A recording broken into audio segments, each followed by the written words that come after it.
Hey Stampers, it's Debbie with Stamp It with Debbie, and I'm back with day 6 of the 12 days of Christmas.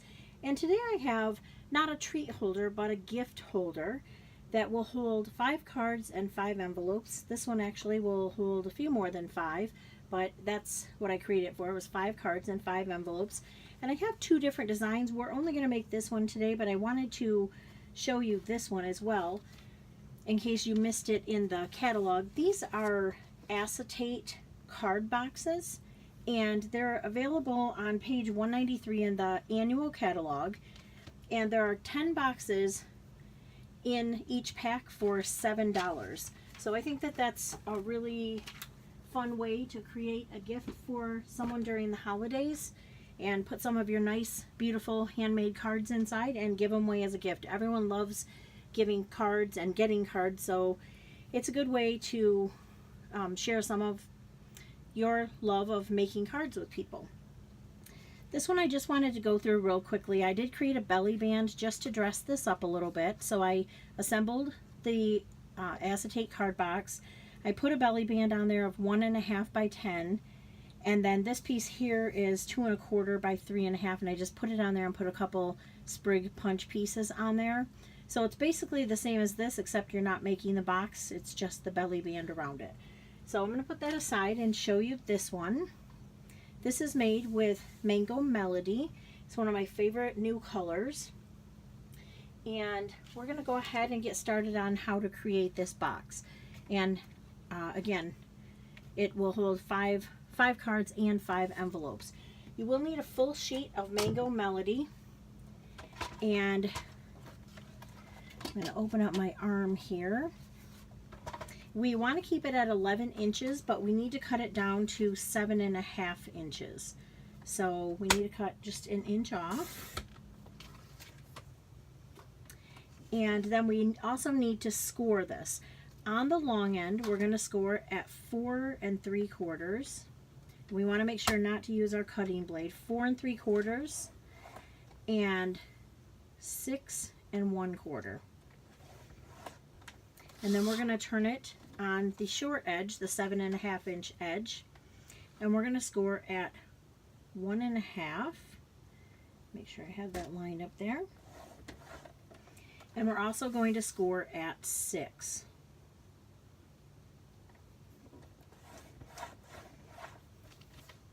All right, the other thing that we need is a piece of black, and that's going to be our belly band. Cut it 1.5 by 11, and we do need to score this just a little bit.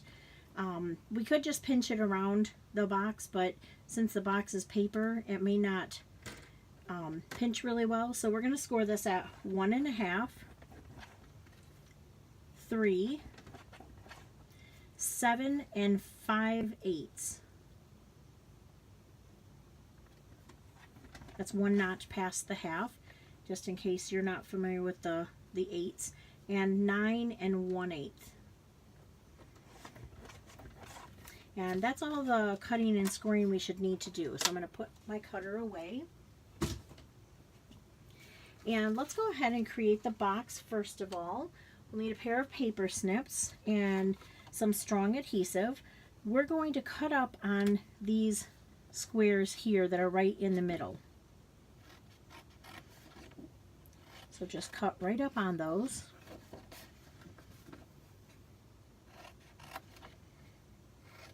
And I forgot to do this on the other side. I do like to cut a little triangle off each side. It just helps to hold the box or close the box up a little better. So just cut that little triangle out. I'm going to go back and do it to this side too. It's not necessary. You definitely can put the box together without doing that. It just makes it fold together a little bit better. Now we need to take our bone folder, and we want to make sure that all the edges are nice and crisp.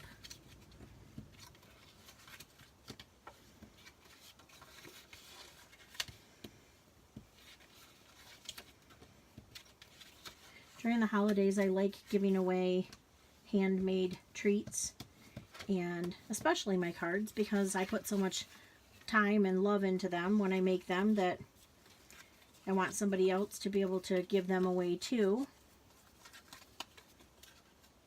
And lots of people don't like to make cards, and my mother-in-law actually likes to just get them from me so that she can send them out because it's not something that she enjoys. Okay, the first thing that we want to do is take these 2 tabs and we want to put a strong adhesive. You can use tear and tape, you can use Tombow multi-purpose adhesive. You just have to hold it together for a minute so that it will stay stuck before you let it go. I'm using fast fuse because I have some of that left over. You want to, I'll show you here in just a second. Bring your back edge up and just line it right up with that bottom edge so you have a nice fold there. Now we want both of these pieces to go to the back. I have shared before, I always like both of my open ends to be at the back of the box. You may have a different preference. That's my preference. So I'm just going to fold these down one more. It feels like they're not folding real well. So we want to put a good amount of adhesive here to hold our box closed. So I'm just going to make sure that I have some on all the edges.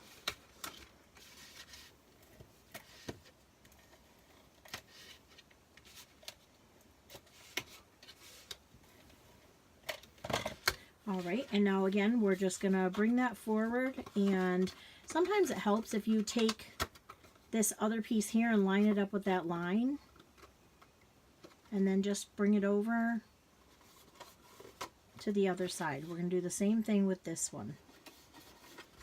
All right, so there's the base of our box. Now, of course, we need to get the belly band on, and we've already scored it. So we want to put, it doesn't go all the way around, you can see, once I get this together, but you can see all of this stuff is in front of it, so it's not going to matter. So again, we just need to put adhesive to hold this. We don't need it on the whole thing, but just a couple lines along the way. And of course, the stopping and starting point is especially important. Establish this is the back of my box because the flaps are going back there, so that's where I want the back. And then we'll just roll this around and secure it on the front. Alright, so those are both secured down, and it looks like they're not quite lined up, but that will be okay because we're going to put lots of stuff over the top. What I'm going to be using for the top here is a piece of, again, white cardstock. I have cut it already to 2 1/4 by 3 1/2, and I'm going to be using the Abstract Impressions stamp set. And I already have my stamps on my block. I'm going to be using Mango Melody ink. And first of all, I'm just going to use this flower here. This is the background, and then we'll stamp over it again. Well, I think I'm going to stamp my greeting first now that I think about it, because I want to make sure that I have room for the flowers so that that's all centered. So I'm stamping Kindness Changes Everything with my black Memento ink.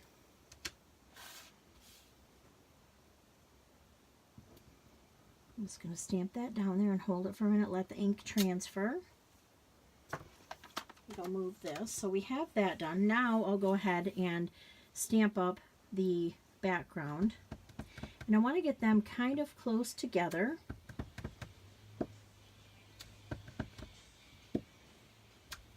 And then I want to take the other flower and go right over the top of those again, and it will make it a darker color just because it's stamping 2 times of ink over there. And then the other color that I need to stamp with is Granny Apple Green. I'm just going to throw a couple leaves in there. So I'll grab my Granny Apple Green ink. I'm going to move these out of the way so I don't accidentally knock them over. And I'm just going to add a couple leaves here. And that part is finished. We're all done stamping. So now all we need to do is finish assembling. I'm going to use one of our pearlized doilies, and we're going to put that on the card. And then we also are going to need This is another piece of Mango Melody, and this is cut at 4 1/4 by 4 1/2, and I have already run it through the Climbing Vines embossing folder. So we'll bring it up just so you can see a little bit. Wanted to just add a little bit of texture to the front of the box, so that's what that is. And then I'm using the sprig punch and a piece of Granny Apple green paper.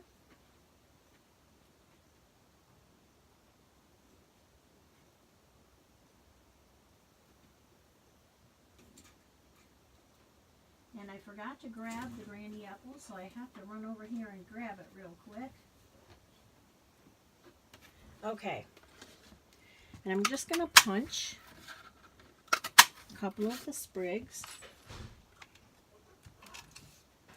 And now I'm going to use a strong adhesive and put on the back here. Oops, and I just realized I goofed because I put this on too soon. You should put this piece on. That won't matter that this is like this, but if you're going to make this, definitely put this piece on before you put the band on. So, all right, now I have this on in the right order. I'm going to need to add a little more adhesive to here and bring this over.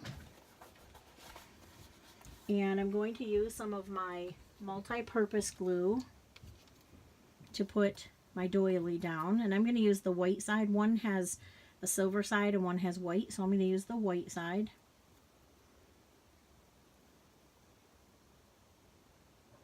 And you just want to kind of put some glue randomly around so that it will stick really well. Then I am going to hold that just for a minute.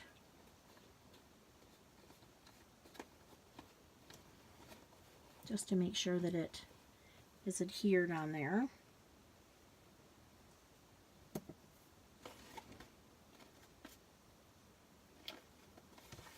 Okay, and this piece that we stamped, I'm going to put on with a couple of dimensionals.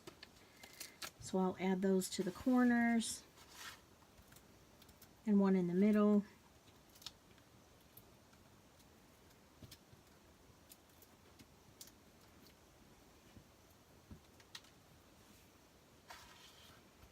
And let's just add this right here. And then the last thing that I'm going to do is add our sprigs with a little bit more of the multi-purpose adhesive.